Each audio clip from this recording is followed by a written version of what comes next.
I'm in the heart of the European Parliament and I will talk to the most important parliamentarian.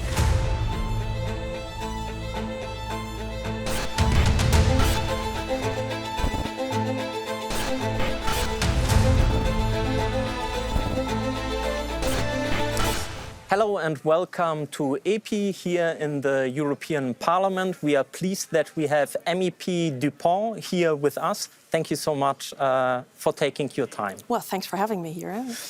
We are going to discuss several topics. I would like to start with health because you are one of the MEPs in the European Parliament who is also a local voice regarding mental health. Why is mental health so important for you and what can we do on the European level? Well, I think it's a multifaceted, multi-complex question. I mean, mental health is something that is under heavy constraints. We know as European Union we had gone through various crises, be it the COVID pandemic, be it also a financial crisis before that. So times are demanding for people. And thus, mental health is of utmost importance because we need to have resilient societies. And resilient societies actually start with resilient citizens, with resilient people. And this is why mental health is actually so important today. You mentioned resilience, how important it is. One factor of resilience is also always a strong, innovative sector. In the health sector, innovation is pushed by the private sector. Do we need more deregulation in this context to be economically more competitive in the European Union? Well, actually, I think we overall need a more competitive European Union. Look at the Draghi report. Look at what the experts are saying is that the internal market was one of the founding principles of the European Union in the sense of it gave us a lot of strength for each individual member state, for the industry, thus boosting also the competitiveness of the European Union as such. And I think that their deregulation actually is of utmost importance so that we free the resources of our industry, be they in the innovative sector, be they in the producing sector or elsewhere, to make sure that they really can concentrate on their economic growth, because only then we as European Union can be competitive as well. Regarding listening to experts, you mentioned experts. Many experts in the health sector are saying preventive healthcare is very important. Right now, we oftentimes have in European Union member states a, let's say, reactive approach. Do we need a more preventive-oriented approach regarding healthcare in Europe? Well, I think overall, of course, we all need that. But having in mind that health is mainly the competence of member states, we need to find a good combination between what we can contribute as European Union to the preventive side, but also strengthening and fostering the member states in their responses as well, not only reactively, but also preventively. So now I have a question, because you said health is a part of member states' responsibility. I totally agree with you, but we have, for example, also the cardiovascular health plan and other initiatives in the health sector. Should health remain a topic on member state level? Well, actually, our health experts and MEPs working in the respective committee are the ones, being more responsible for that. But overall, I think what we can contribute at European level is the bit of network building, of course, the expertise that can be exchanged, accepting that there are challenges we all face together, but then, of course, design the answers in full respect to member states' competences. Yeah. You mentioned the Draghi report, and I totally agree with you that it is an important paper regarding competitiveness. Do we need more deregulation in the European Union? Yes, of course we do. Because again, the internal market was one of the pillars of our competitiveness, of our success model. And if we want to make sure that we can grow in the future as well, we need to free our enterprises from unnecessary burden. Let's say there's one legislation that you can cut or implement tomorrow. What would it be? Well, I would say on the implementation side, we should probably restrain a bit from adding more to what is already on the table, unless it's justified. I totally agree, but why is that so important? The point that you made, not over-regulate, not having more bureaucracy? I mean, there is a bit of a specification here in the sense of if we want to further enlarge, so to say, the internal market, meaning adjusting it also to different types of enterprises, branches, policy fields, a certain level of harmonization, a certain level of, let's say, bureaucratic structure is needed to make sure that all rules apply to the same standards. But at the same time, we really need to be careful on not overdoing that. So I would actually prefer not one in, one out, but actually two out, one in if necessary. So if necessary, yes. And on the other side, if I understood you right, do we need more freedom for private entrepreneurs in the European Union? Of course we need, because actually the strength of the European Union, the strength specifically of our small and medium-sized enterprises, but also of the large companies, is that they had the possibility to adapt to circumstances, to geopolitical context, to economic situation, and that they have the ideas and also the responses to the current crisis. We really need to listen to them more and make sure that we adapt our rules, our common standards accordingly. We also need to be prepared regarding the future.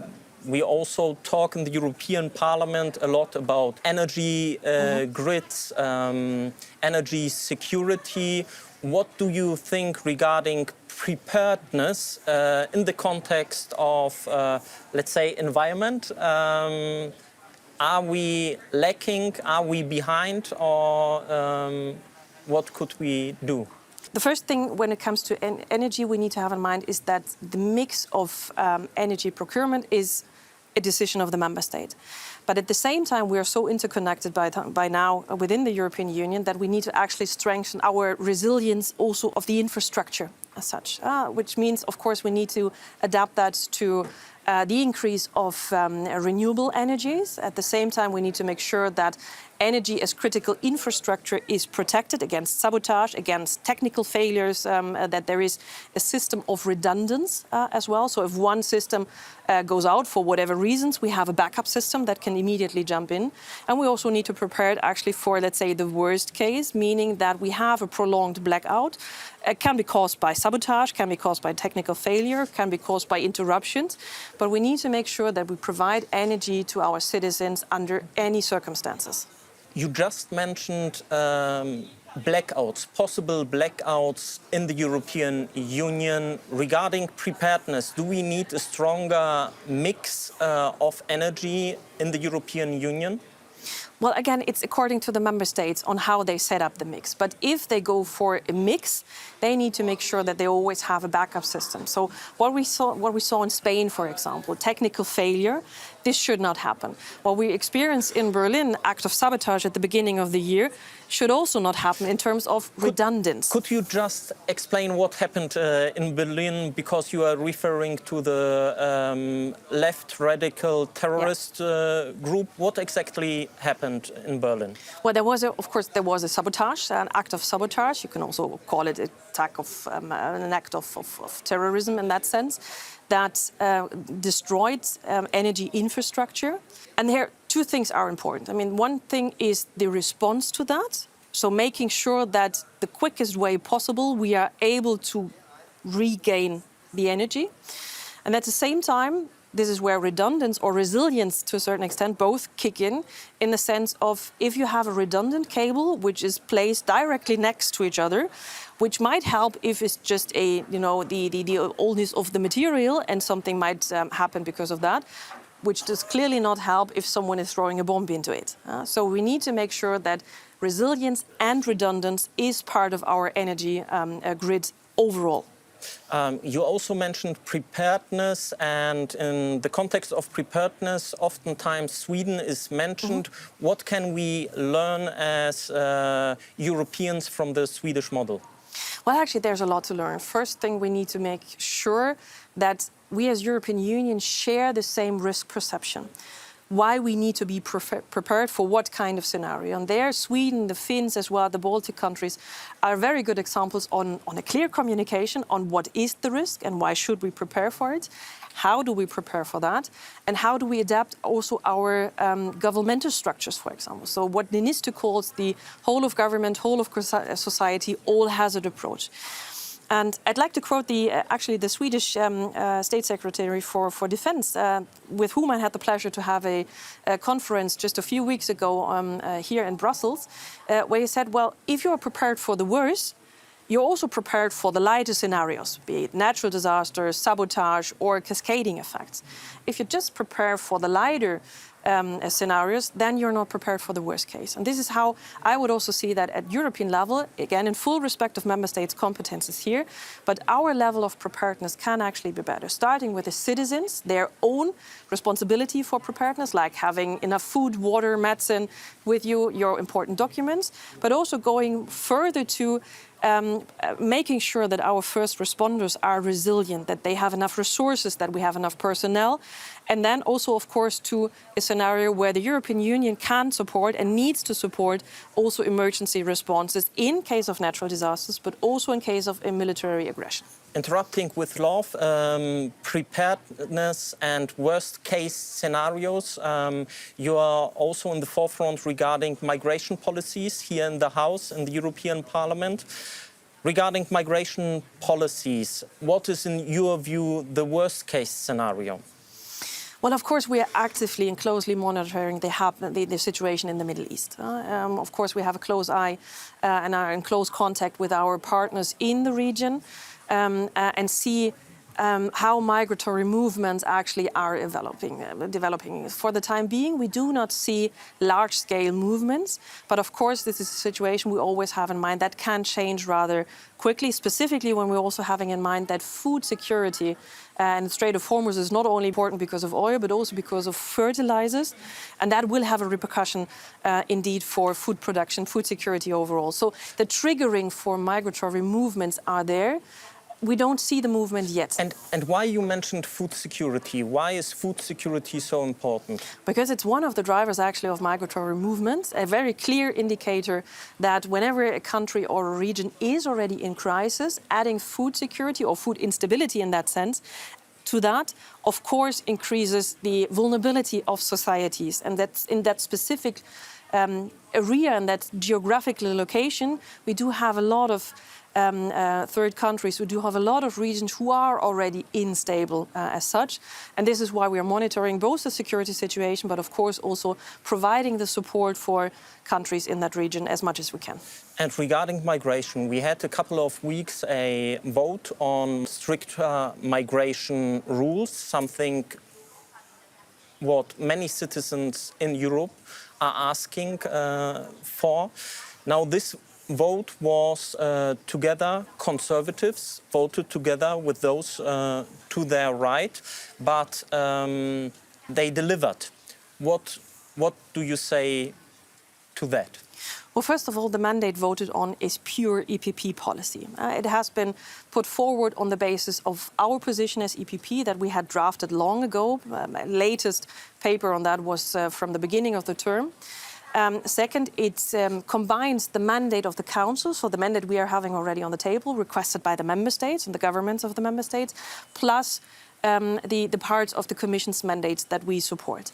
In that combination, actually, we put it forward for a vote. Actually, we tried to find a solution mainly with S&D and Renew for quite a while, but S&D stepped away from the table. So we said we put forward our solution. This is what citizens are demanding from that. And then we see how the vote goes. And actually, there was also huge support from Renew and also one support from a national S&D delegation, because in the end, for me, there are two sides for the same coin. If you give protection to those in need, you have, let's say, the European solidarity and responsibility shared in the midst of the coin, and the second part to the coin is an effective return policies, because it follows the logic of us providing protection and giving shelter for those in need, but also making sure that those who do not have a need to stay leave the European Union. Yes, I agree. Those who don't have the right to stay, it would be unfair not only to the society but also to the people who came, staying without a perspective. It's important that they then have the perspective, okay, we need to go. But you mentioned something regarding S&D, how S&D, if I understood you right, S&D blocked more restrictive migration rules, and they also blocked more cancellation of red tape a couple of months ago. Both were EPP proposals, and both were only possible because S&D blocked, and after the proposal, the votes were together with those right from the EPP. My question is, now that the Conservatives are coming out with their own proposals, is this a window of opportunity for more deregulation in the European Union overall? Well, first of all, it's regrettable that S&D, and which is interestingly somehow something different, that they communicate at national level but act differently at European level, which goes for the same examples, by the way, takes themselves out of the process. Secondly, we will, as EPP, always go for what we promise to deliver to our citizens. And seeing the geopolitical situation, competitiveness, being a strong European economy, having a strong internal market, having prosperous and innovative enterprises and providing security to our citizens is something we will not compromise on. So Social Democrats, do they need to wake up on the European level if they want to contribute to future policies? Well, sometimes I would just say it would be more interesting for them to listen to their own national governments, where they are still in government, but also to their citizens' concerns, because I think that actually what needs to be reflected in future policies of the European Union. And times are demanding, like we had at the beginning with the mental health question. Of course, people are going through rough times, but if we all have all instruments at hand that we actually need to have to come through that time in a stable, more secure and even prosperous way. In a stable, more secure and prosperous way. I could not say it better. At the end, I have one last question, because you mentioned at the beginning that we need more a prevention style approach in Europe regarding the health sector, bringing the private sector to the table. And we have a longevity report, how we can be healthier also when we are getting older. What is one of your personal advices for people regarding longevity? Well, always try to get enough sleep and enough fresh air. I totally agree. Thank you so much. Is there something else you would like to mention that is on your heart that I have not asked? Well, actually, not necessarily a policy field, but something where I would really ask us sometimes to be more courageous, because times are demanding that. But again, we have all the necessary tools to actually manage the time we're in at our hands. We just need to use them. And why we need to be more courageous? Well, because times are complicated and they are demanding, and in the geopolitical context, the security situation, our economies need some courageous decision. And sometimes also, you'd say, not necessarily new recipes for old questions, but the strength and the courage to go for the solution. So let us have more courage for the future. Thank you so much, MEP Düpont. You're welcome. Thanks. Thanks a lot.